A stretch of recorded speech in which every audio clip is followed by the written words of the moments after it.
Masih ada waktu tersisa bagi Pak SBY, Pak Agus untuk menyampaikan permohonan maaf di hadapan publik.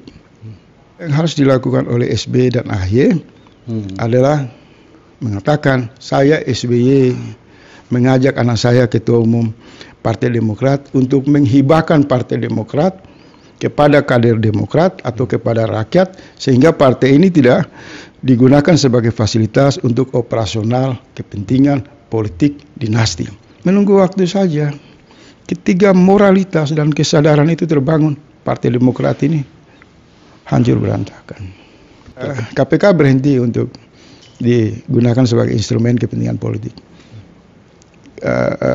Dan semua pihak yang menggunakan diduga berada di belakang KPK untuk menggunakan jurus-jurus jahat atas nama hukum ini harus berhenti. Mulai mengerucut siapa sih sebenarnya yang bermain di SBY dan AHY agar menghentikan praktek politik dinasti, politik hipokrit. Segera mewakafkan Partai Demokrat ini kepada rakyat. Kalau benar mencintai rakyat.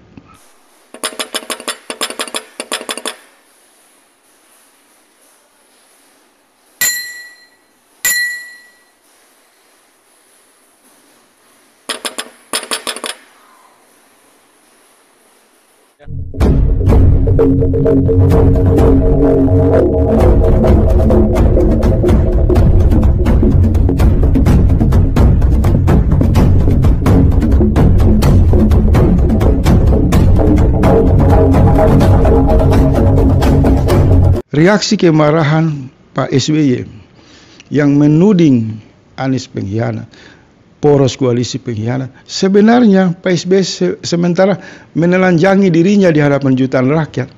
Dialah yang sebenarnya dimaksud pengkhianat, karena dia hanya mementingkan anaknya dari warisan kekayaan yang dia kumpulkan mungkin ratusan triliun, demi anaknya bisa kembali masih ke pusat kekuasaan dan menikmati empuknya kekuasaan.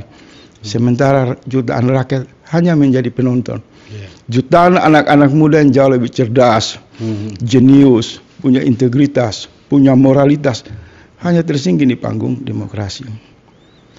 Dua realitas ini sudah bisa rakyat mengambil kesimpulan bahwa harus dihentikan sandiwara seolah-olah menjadi korban, seolah-olah dikhianati yang dilakukan oleh Pak SBY. Masih ada waktu tersisa bagi Pak SBY, Pak Agus untuk menyampaikan permohonan maaf di hadapan publik. Pertama, saya SBY dan AHY minta maaf karena hak sebagai calon wakil presiden bukan hanya anak saya, tapi itu juga hak dari jutaan anak-anak muda yang potensial. Maka saya menghentikan perilaku politik dinasti, politik feodalistik. Karena ini satu perilaku yang tidak disukai oleh rakyat, dimurkai oleh Allah, dan paling dibenci oleh orang berakal. Dan sudah pasti perilaku ini adalah pintu masuk bagi penghancuran peradaban dalam demokrasi. Permohonan maaf kedua juga harus ditujukan ke Pak Surya Paloh, ke Pak Anies. Saya SBY dan AHY mohon maaf terlanjur sebelum tabayun telah menuding Anies sebagai pengkhianat. Bicara di ruang publik ya. Surya Paloh pengkhianat. Bahkan tudingan itu dengan melibatkan pengikutnya dalam satu mobilisasi politik yang sangat tidak beradab.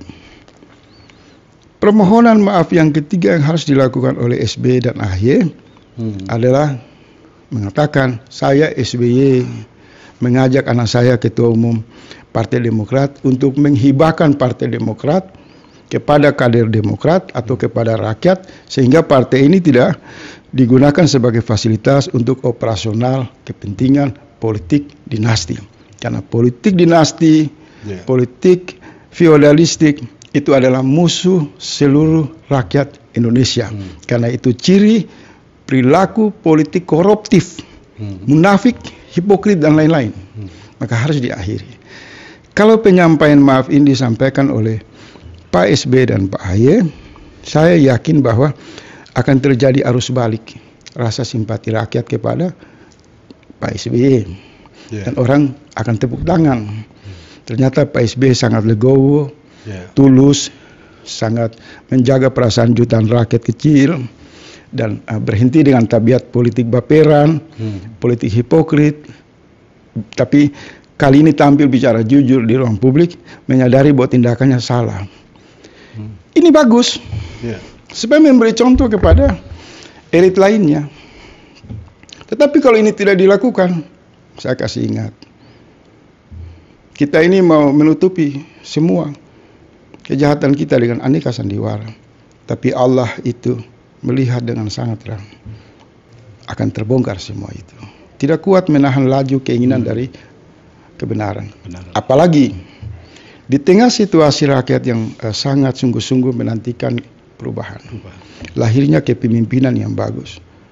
Lalu muncul tindakan-tindakan Pak SBY yang hanya mementingkan kepentingan pribadi dan anaknya, lalu mau menghancurkan, membumi hanguskan jalan perubahan ini, maka doa orang-orang kecil itu akan berlaku dalam waktu yang cepat.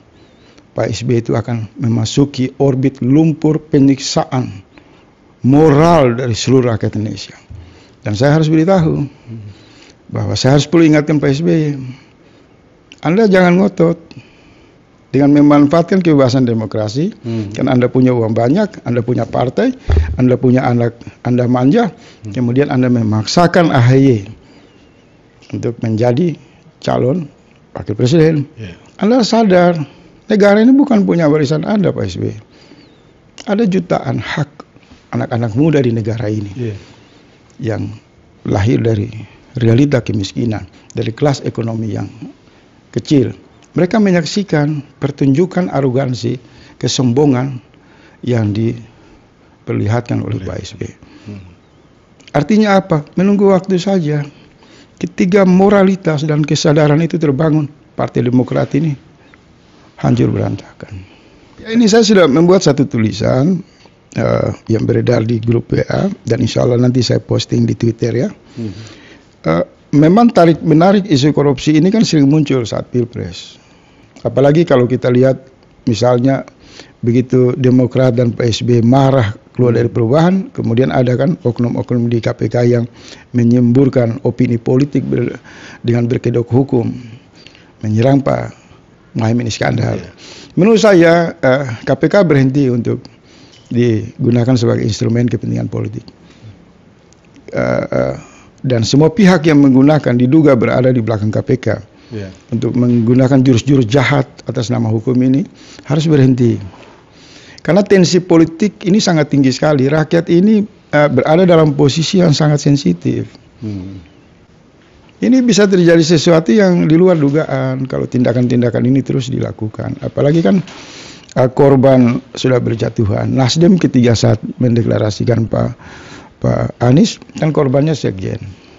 Begitu juga Erlangga ketika mau rapat ke Pak Anies, dia juga kan diteror, dipanggil oleh kejaksaan. Begitu juga Zulkifli Hasan kan sangat takut untuk bergabung dengan koalisi perubahan karena diduga juga punya masalah yang masih parkir di KPK. Nah, saya di luar segala perdebatan soal ini, saya mau mengatakan ada satu hal yang menarik. Mulai mengerucut, siapa sih sebenarnya yang bermain? Karena ini menyerang calon-calon yang berpotensial untuk berdampingan dengan Pak Anies. Maka secara otomatis ada dugaan dari kelompok yang berpikir strategi, sangat tenang, meneropon dengan kemampuan investigasinya. Ada dugaan tangan-tangan Pak SBY itu juga bermain dengan membangkitkan watak lama beliau kan. Karena memang ketika meninggalkan peristiwa Anas Urbaningrum, itu kan masih membekas di hati rakyat bahwa Pak SBY ini memang masih punya jaringan-jaringan silumannya di ini dugaan ya. Dan korbannya orang yang paling setia dengan Pak SBY yaitu Pak Anas Urbaningrum yang juga menasihati SBY dan AHY agar menghentikan praktek politik dinasti, politik hipokrit. Segera mewakafkan Partai Demokrat ini kepada rakyat. Kalau benar mencintai rakyat, karena sudah punya uang banyak, infrastrukturnya, rumahnya, asetnya, maka jangan tamak dan rakus juga. Itu yang dinantikan oleh rakyat. Banyak orang bertanya, apa sih manfaat Surya Paloh, Nasdem dan Pak Anies ini mengambil Caimin? manfaatnya sangat banyak, baik dari sisi bacaan geopolitik, terus dari bacaan konsolidasi pemenangan, ya kan? Kemudian kita lihat hubungan interaksi juga dari koalisi itu sendiri. Dan lebih khusus dua partai ini kan keluar dari lingkaran kekuasaan, mengusung figur yang oposisi.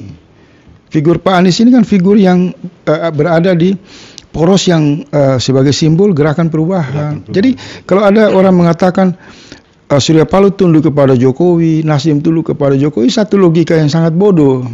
Justru kedua partai ini keluar dari lingkaran kekuasaan, mendukung calon dari yang didukung oleh gerakan perubahan, oleh jutaan rakyat.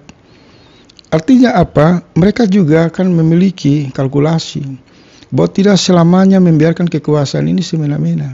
Dan saya ingin mengatakan Pak Surya Paloh itu yang saya pelajari, kalau dia mau mencari keuntungan, ngapain dia usung Anies? Dengan dia mengusung Anies justru dia rugi. Bisnisnya dikunci di mana-mana, sekjennya dihabisi dengan isu korupsi, dan diteror oleh berbagai alat-alat di lingkaran kekuasaan. Jadi pandangan Rocky Gerung dan SBY dan kawan-kawan bahwa Surya Paloh tidak memilih Caimin karena merujuk ke Jokowi itu satu fitnah besar. Saya ada di poros lobby-lobby strategi itu, saya tahu. Itu pembohong semua. Justru Pak Surya Paloh itu datang ke istana, dalam bacaan publik itu menangkap bahwa Pak Surya Paloh mengatakan kepada Jokowi, saya punya sekjen sudah dihabisi oleh kejaksaan. Sementara Erlangga dan lain-lain punya kasus, kalian tidak angkat. Ini saya mau ambil Caimin. Kalau masih lagi menggunakan tangan-tangan kekuasaan di jalur hukum untuk menghabisi Caimin, maka saya bersama rakyat ini akan ngamuk. Kita akan lakukan perlawanan. Nah itu kan terbaca setelah orasi di satu bulan lalu kan. Jadi orang ini semua hanya melakukan fitnah-fitnah saja. Orang tidak melihat rantai perjalanan peristiwa ini secara utuh. Kenapa? Satu, pikiran-pikiran mereka itu penuh dengan hasutan dan prasangka. Tidak didasari oleh prinsip konfirmasi.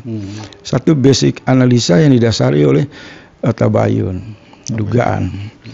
Oleh sebab itu berhenti, karena bisa terjadi pukulan balik. Kedua, saya ingin mengatakan janganlah saya udah ketemu orang-orang ini, saya baca psikologinya ini hanya jago bicara aja. Saya udah ketemu langsung, nggak ada apa-apa ini. Ini cuma menghafal 1000-2000 kata terus kemudian bermain dengan retorika saja. Intinya semua pengabdian itu dilakukan demi kepentingan menjaga SBY dan AHY. Nah.